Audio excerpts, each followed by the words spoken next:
Welcome to the deep dive. This is where we try to, cut through all the noise and really get to the heart of things. And today, well, we're diving into something really fundamental, exploring the core of spiritual practice.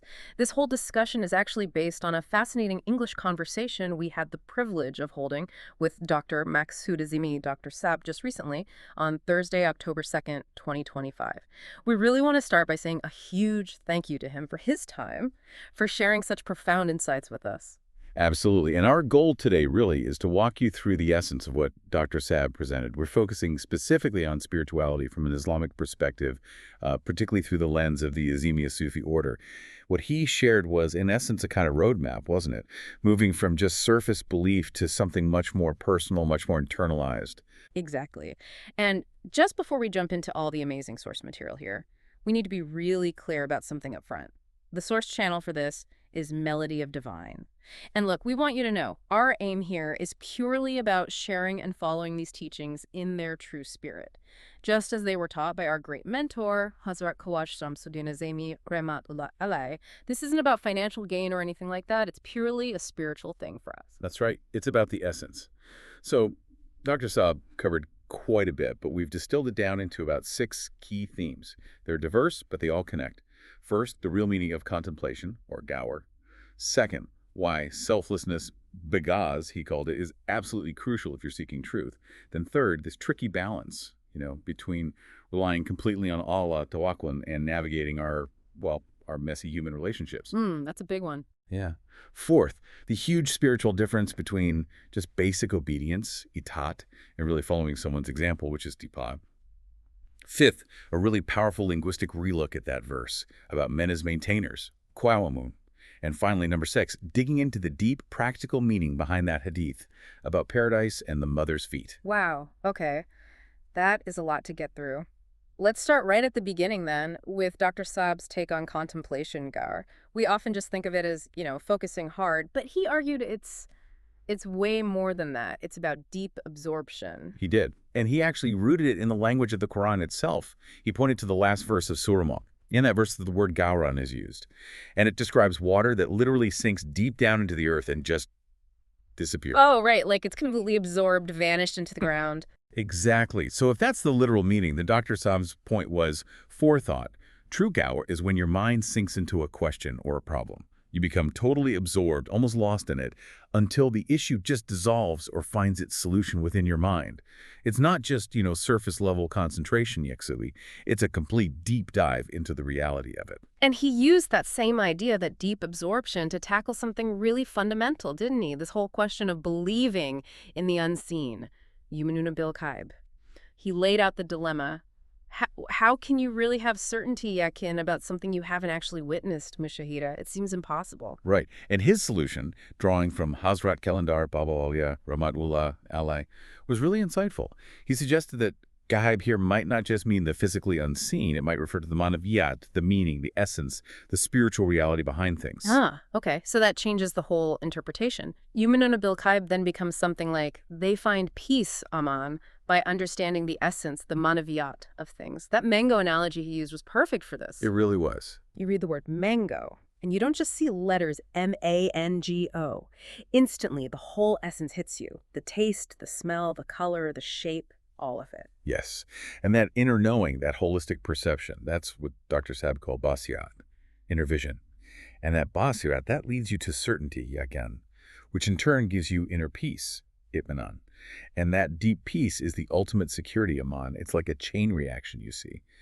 But, and this is key, Dr. Saab stressed, this certainty has to come from your own spiritual experience. You have to use your inner faculties, your basirat, your wisdom, your intellect. It can't just be hearsay. That makes total sense. If you have to sink into it yourself, like that water, it has to become personal, okay? But then that leads us to the next point. If understanding reality requires this deep personal dive, why did Dr. Saab say that reality or truth often doesn't reveal itself if you're just seeking knowledge for your own benefit? Because thinking only about yourself, that's good guardsy. It's selfishness. And fundamentally, Dr. Saab argued, that leads to limited thinking. It puts blinders on you. Truth, Hawk, is vast, universal. You can only really approach it if your mindset is begaraz, selfless, objective, impartial in your search. Okay, so how do we actually do that? How do we become selfless in our thinking? He gave a method, didn't he? for expanding our circle of thought. He did, and it's quite practical, actually. Start small, but expand outwards. Begin by consciously thinking about the needs and perspectives of others around you. Then widen that circle. Think about your entire species, humanity. Then widen it further to all other creations. And finally, try to encompass the entire universe, the kayanat, in your contemplation.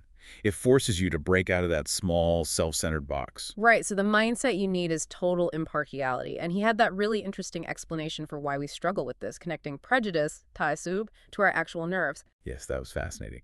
He pointed out the root of ta'asub is asaba, which means nerves. So prejudice isn't just an intellectual mistake. It's like an idea has physically taken over your nervous system, your emotional controls. It hijacks you. You literally can't think objectively if your nerves are already firing in favor of one particular viewpoint. Wow, prejudice as a physiological hijacking. That's powerful. So ultimately, this selflessness he's talking about, it's freedom, isn't it? Freedom from worrying about what you might lose, freedom from desperately trying to gain something. If your only goal is understanding reality, you become neutral. Exactly. And for anyone wanting a practical technique right now, he suggested a simple form of muraqabah, observation meditation. Just relax your mind, let thoughts drift in and out without judging or filtering them. Be the observer. Then when a thought comes along that feels relevant, that might hold the solution to your question, he said, you just gently catch it like a fish. Catch it like a fish. I like that. But maintaining that kind of impartiality, especially with family pressures and daily life, that seems tough. Which brings us neatly to that apparent contradiction Dr. Sub tackled, relying completely on Allah, tawakkul, versus that warning in Surah Takabun about spouses and children sometimes being like opponents, ado. Yes, it's a common point of confusion. Yeah. But the key distinction, which comes from Hazrat Khawaja Shamsuddin Azimi, is crucial. Your essential relationship is only with Allah, the Creator. All other relationships, parents, spouse, children, they are jibali. They're instinctual, additional, secondary in that sense. Okay, but why call them ado, opponents, or adversaries? That sounds so harsh for loved ones. Well, Dr. Saad clarified they aren't enemies in the usual sense. They become opponents of your tawakkul, of your reliance on Allah. If you start placing your ultimate reliance, your deepest expectations, tawakkul, on them instead of on the Creator, they inadvertently become a barrier, diverting your focus and trust away from the true source. Ah, I see. So there's a clear line. Tawak, expectation, that's for makuk, for creation, for people. But tawakkul, true reliance, that's only for the khaliq, the creator. If you start relying on created beings as if they're the ultimate source, you're basically setting yourself up for disappointment and spiritual distraction. Precisely. It's the very same reason why wealth, mal, and children, awlad, are also referred to in the Quran as fitna, a trial or a test. Not because they're inherently bad, but because they have this immense potential to divert your attention and reliance away from Allah. So the command Hazar, be careful, be aware, is about guarding against that potential spiritual diversion. It's not telling you to neglect them or stop caring for them, obviously. That's a really important clarification. Okay, let's move to another distinction Dr. Saab made regarding our actions. The difference between atat, simple obedience, and itiba, which is deeper following. Right. Ita is straightforward. It's obedience. You follow a command from an authority. It actually lifts the burden of planning and decision-making off your shoulders. In a way, you just comply. But itiba, as Dr. Saab explained it, goes much, much further. It's about copying, isn't it? Following closely in the footsteps, specifically trying to emulate the perfect example, the Aswai Hasana of the Prophet Muhammad, peace be upon him. It's about behavior, about character, not just following orders. Exactly. It's profound emulation. And the rewards mentioned in the Quran in Surah Al-Imran are immense. Verse 31 says, Fatabuni, if you truly follow me, the Prophet, then yubibkumullah, Allah himself will love you. This isn't just acceptance. It elevates the follower to the status of Babu Bakuda, a beloved of God. Wow. To be beloved by God, that's the first incredible reward. And the second part of the verse is, وَيَكْفِرْ لَكُمْ دُنُوبَكُمْ, and he will forgive your sins. Now, Dr. Saab's interpretation here was really unique, wasn't it? He questioned, if you're genuinely following the Prophet's perfect example, why would you even be committing sins that need forgiving? Precisely his point. He suggested that maghfirat, forgiveness, in this specific context, might mean something more transformative than just wiping the slate clean. He argued it means Allah grants the follower such profound inner vision, basirat, and such vastness of mind, wusat, that they actually transcend their inherent human weaknesses, their limitations, their junub. They spiritually rise above the capacity to make those mistakes. So it's more about elevation and transformation than just pardon. That ties it all together. Spiritual growth becomes self-actualization, rising above limitations. Amazing. Okay, now let's shift to maybe the most linguistically challenging point Dr. Saab addressed, and it's a sensitive one. Surah Nisa, verse 34, "Arijal qawwamuna ala an-nisa," usually translated as, "Men are the protectors and maintainers of women." Yes, and he tackled the word kawamun head on. It comes from the root karam, meaning to stand, to support, to maintain. Now, while centuries of interpretation have leaned towards ruler, manager, protector, implying a hierarchy, Dr. Saab highlighted the preposition Allah, upon or from. He presented an alternative linguistic reading that Aricha Kwamuna ala Anisa could mean men derive their kwam, their standing, their support, their very existence in this context from women. Whoa, okay, that completely flips the traditional power dynamic. So if you don't take the traditional men are superior view, how did he explain the very next part of the verse? What ma fadallahu bradahum Allah, Allah has given excellence to some over others. Doesn't that imply superiority? But Dr. Saab stressed the word bade, some over others. He argued this excellence is relative, specific, not absolute or all-encompassing. It negates the idea that one gender is inherently superior in every single aspect. And he backed this up with a very logical, almost biological argument. He asked, in the fundamental process of creation and nurturing a new life, who plays the more central, sustained, patient, and demanding role? It's undeniably the mother. 10 months of pregnancy, 2+ years of nursing, the crucial first 5 or more years of intensive training and care. In this vital domain, the woman's role is inherently more continuous and foundational. So Dr. Saab's conclusion then was that the common restrictive interpretation of Kwaman as ruler or governor might not be inherent in the text itself, but perhaps maybe a later interpretation, a kind of societal overlay, maybe a Karastani, a manipulation, as he put it, stemming from historically male-dominated societies trying to codify female subordination. That seemed to be his implication. He strongly emphasized the need for critical thinking, especially for women, to challenge interpretations that seem to limit them unjustly. He shared that anecdote, about the woman complaining she was called Takbasul Akul, deficient in intellect. His witty response was basically, okay, maybe we are, but remember, you are the children of the deficient. It was a clever way to say, don't just accept labels, think for yourself and challenge assumptions. Responsibility cuts both ways. That really highlights the need for independent thought. Okay, this leads perfectly into our final point, which actually elevates the mother's role incredibly. The hadith, Al-Jannatu Tata Aklam ul Ummahat, usually translated as, paradise lies beneath the mother's feet. Dr. Saab offered a much more active interpretation, didn't he? Focusing on the words tat and akram. He did. He explained tat doesn't just mean physically under, but can also mean according to, by virtue of, or as a result of. And crucially, akdam, the plural of kadam, means much more than just physical feet.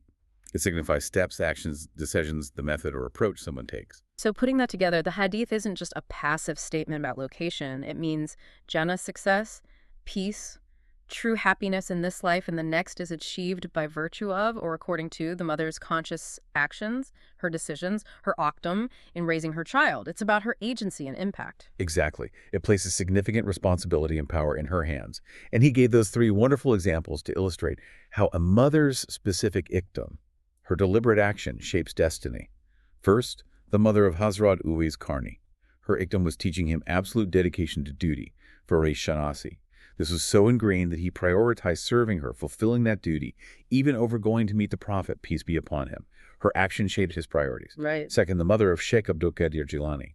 Her famous ikdam was instilling absolute, unwavering truthfulness, sewing the gold coins into his coat and commanding him never to lie. That single act of deliberate training became the bedrock of his entire spiritual character. And third, Rahman.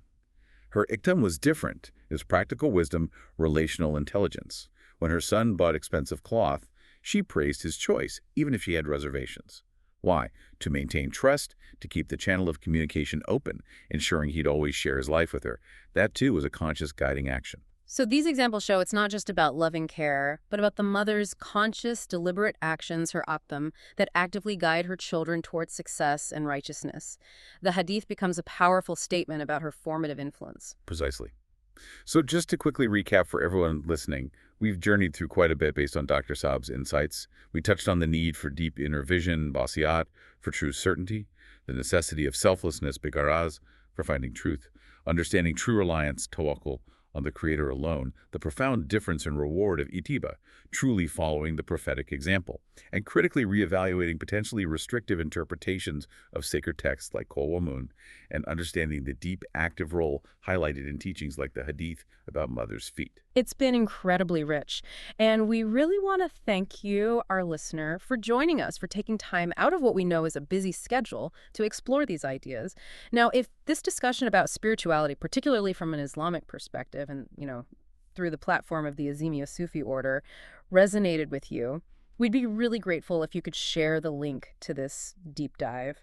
Maybe post it in your English-speaking Facebook groups or WhatsApp groups, anywhere you think people might genuinely be interested in this kind of conversation. Yes, please do. And also, please subscribe to the channel Melody of Divine, give it a like, and share it.